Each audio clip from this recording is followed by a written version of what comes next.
Hey everybody, it's D.E. Ambrose, the author of That Time in Bogles. This is actually my second book after my crime thriller White Spice. That Time in Bogles is set on the island of Carriacou, which is Grenada's sister island. Carriacou is the biggest island of the Grenadine Islands, most of which belong to St. Vincent, but Carriacou belongs to Grenada. So my mom is from Carriacou, and she was actually from the village of Bogles. So this book describes the culture of the people of Carriacou and all of the practices, the African heritage, music, dance, food, everything. And in this story, a boy leaves the mainland, goes to Carriacou to spend the Easter break, and he really enjoys it there. And so he spends time with his cousins, and he engages in the different cultural practices. He witnesses a traditional wedding or the wedding festivities, a stone feast with a big drum dancing. We sample all of the different foods in Carriacou, kukupwa, what is it, rice and peas, roll kuku, roll rice, all sorts of meats, all kind of thing. So Daniel really enjoyed his time in Carriacou. And this book is ideal for school children, for anybody who wants to learn about authentic Caribbean culture that comes out of our African heritage. Check out this book, it's on Amazon. And if you check my website, deambrose.net, you will be able to get onto the Amazon page directly where you would find this book. Let me see what I could read for you here from this book. Stone Feasts. Tanti looked even taller with her green and yellow head wrap.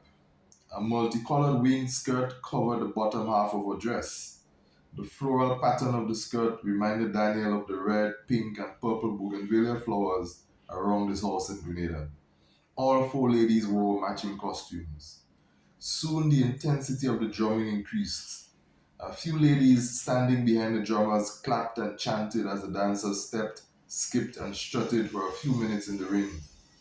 The choreographed dancing and rhythmic drumming hypnotized Daniel until he thought he was in a trance. One singer would throw out a line, then the others in the group would respond in a chorus. The language was unfamiliar to Daniel. He made a mental note to ask his mother if kayaks speak other languages besides English. Then Tanti was left alone to do a solo act. She took up a spot in front of Elisha, who pounded his drum while focusing on his mother's feet. The bass seemed to reach out on its own to move them. "Whoa!" Daniel exclaimed. "That's sick, boy!" He nodded in approval, and his eyes bulged as they fixed on his aunt's feet, moving in perfect cadence to her son's drumming. Tanti flared her skirt as she skipped from right foot to left, revealing its shiny red inner fabric. At times, her upper body hung parallel to the ground, while she would rock back upright to the boom of the bula. She shimmied and shook her hips and head in quick time to the drumming. A roar went up from the audience as her slim figure twirled 6 times while the drumming rose to a crescendo. She suddenly leaped into the air, then dropped to a crouch position in the center of the circle. Her head bowed. The drums fell silent. The spectators erupted in cheers, applause, and whistles. So that time in Bogles, Carriacou Tale, check out the cover. That's where they're dancing the cake for a wedding. deambrose.net. Check it out.